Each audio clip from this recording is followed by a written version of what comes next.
Samajwadi party के राष्ट्रीय अध्यक्ष Akhilesh Yadav Bareilly Methodist girl inter college के मैदान में पहुंचकर इंडिया गठबंधन प्रत्याशी प्रवीण सिंह आयरन के समर्थन में जनसभा को संबोधित करते हुए भाजपा पर जमकर बरसे और कहा, भाजपाई लगा रहे हैं एक दूसरे की आंख में सूरमा।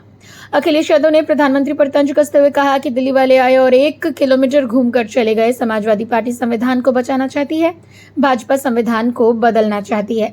2 चरणों के चुनाव से भाजपा अपना हाल जान चुकी है। मंच पर बोलते हुए अखिलेश यादव ने कहा कि फिल्मी कहानी फ्लॉप हो चुकी है। 7 मई तीसरे चरण के लोकसभा चुनाव में जनता इस बार भाजपा को 100% सीटों पर सूरमा लगाकर विदाई करने का काम करेगी। साथ ही नोटबंदी, अग्निवीर और 3 नए काले कानून एवं किसानों के कर्ज माफी और पुलिस परीक्षा पेपर लीक मामले को लेकर भाजपा पर निशाना साधते हुए युवाओं को साधने का काम किया। समाज इनकी सरकार सब चीजों को सुरक्षित रखती है, लेकिन सोचो कितनी परीक्षाएं दी नौजवानों ने जिसके पेपर लीक हो गए। 1-2 परीक्षाएं नहीं, 3-4 नहीं, 10 से ज्यादा परीक्षाएं जो इस सरकार में हुई, सबके पेपर लीक हो गए।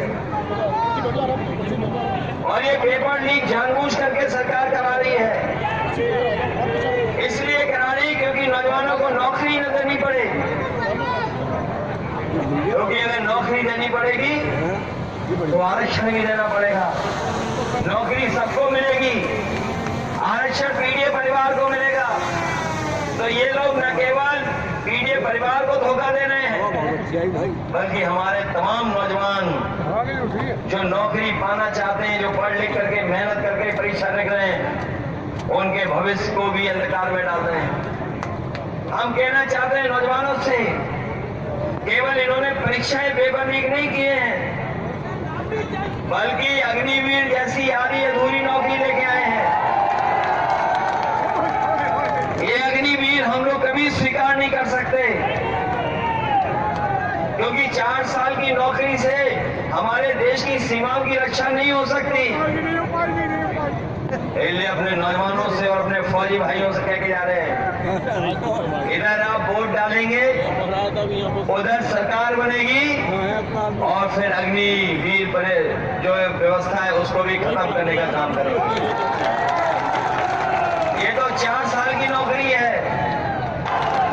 कभी कभी ये लोग भी गुस्सा दिखाते हैं हम लोगों पर।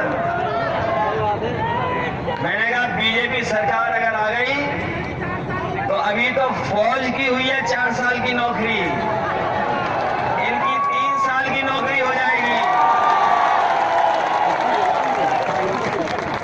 और जब ये नौकरी थी, पत्रकार साथी पूछते हैं कि बताओ फौज की और पुलिस की आप कैसे कह सकते हो?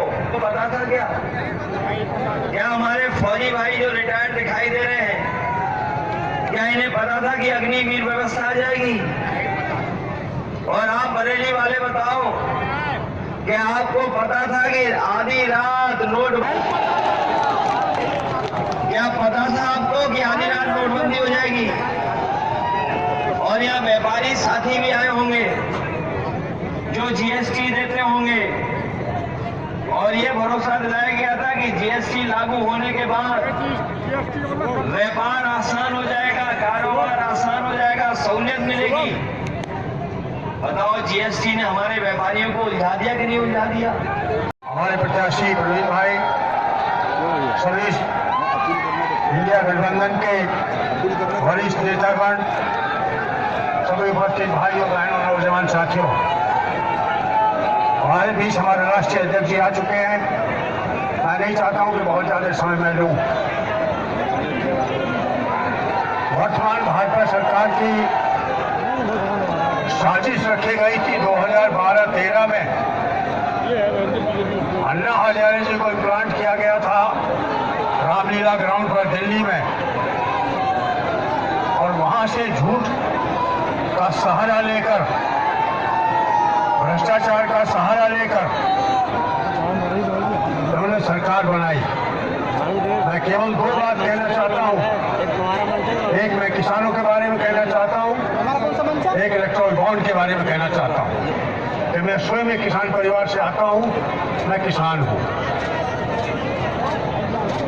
दिल्ली बॉर्डर पर 3 काले कानून सितंबर 2020 में बनाए गए, जब हम और आप कोरोना की बीमारी से जूझ रहे थे, मर रहे थे, ऑक्सीजन नहीं थी, दवाइयां नहीं थी, तब ये कानून बना था, जिसमें किसानों के लिए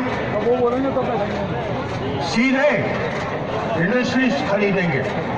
उसी कोरोना काल में हरियाणा में 11 महीने किसान बैठे रहे। ये दुनिया के इतिहास में पहला देश है जहां अपने लोगों को रोकने के लिए खाई खोदी गई हो, कीलें गड़वाई गई हो, गोलियां चलवाई हो। 700 किसानों ने शहादत दी।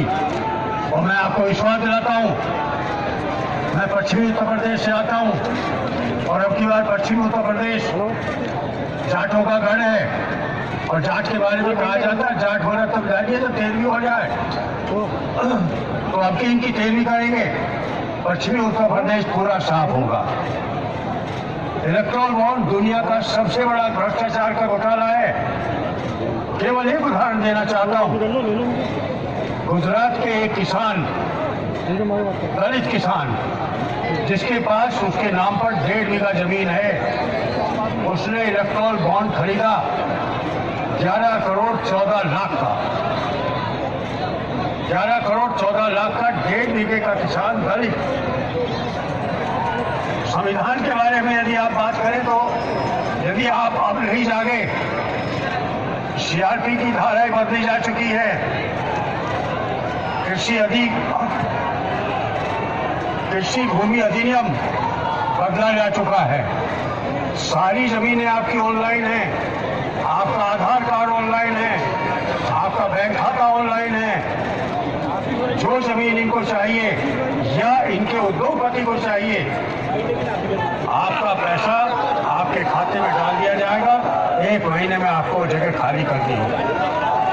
यदि इसको बचाना चाहते हैं, देश को बचाना चाहते हैं, 7 तारीख को साइकिल के सामने का बटन दबा करके गठबंधन, इंडिया गठबंधन की सरकार बुलाइए, अन्यथा अगले 50-100 साल तक आपको पछतावा रहेगा। धन्यवाद।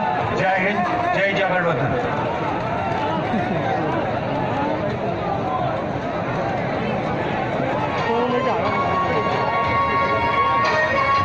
अब जरा आप खामोशी से सुने, गठबंधन का गाना बहुत बढ़िया गीत है, वो सुने जरा।